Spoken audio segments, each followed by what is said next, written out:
কথা বলার পর আল্লাহ পাক রব্বুল আলামিন গুহার মুখ থেকে পরিপূর্ণভাবে পাথর সরায়া দিলেন।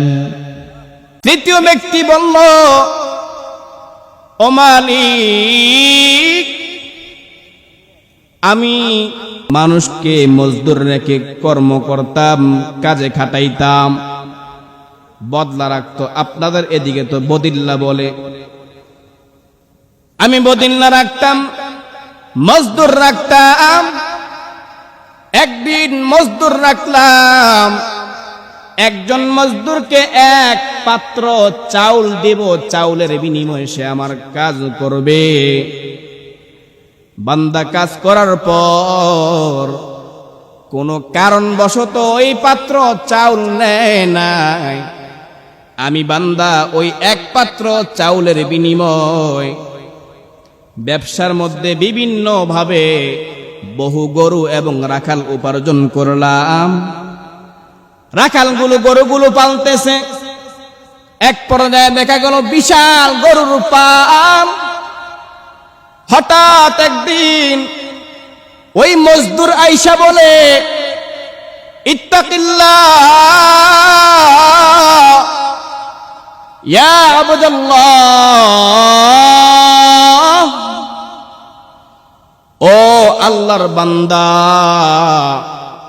আল্লাহ তাআলাকে তুমি ভয় করো। আতিনি হাক্কি, আমার হক তুমি আমাকে দিয়ে দাও।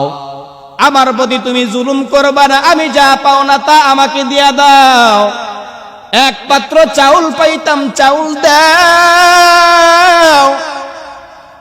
এই কথা বলার পর আমি বান্দা বললাম, তোমার দুই চোখে যে পরিমাণ গরু, যত গরু দেখতেছ, যত রাখাল দেখতেছ, সব গরু এবং রাখাল নিয়ে চলে যাও। এই কথা বলার পর বান্দা বলতেছে, তুমি আমার সাথে ঠাট্টা করো না, বিদ্রুপ করো না, আমাকে হাসির পাত্র বানায় না। আমি যা পাইতাম তা আমাকে দেও। আমি বললাম, তোমার সাথে আমি ঠাট্টা করি না, বিদ্রুপ করি না। এই গরু এবং রাখাল সব তোমার, সবগুলো তুমি নিয়ে যাও। এরপরে বান্দা সবগুলো নিয়ে বাড়িতে চলে গেল। ও মালিক, তোমার দরবারে যদি আমার এই আমল পছন্দ হয়, গুহার মুখ থেকে পাথর সরা দাও। এই কথা বলার পর আল্লাহ পাক রব্বুল আলামিন গুহার মুখ থেকে পরিপূর্ণভাবে পাথর সরায়া দিলেন।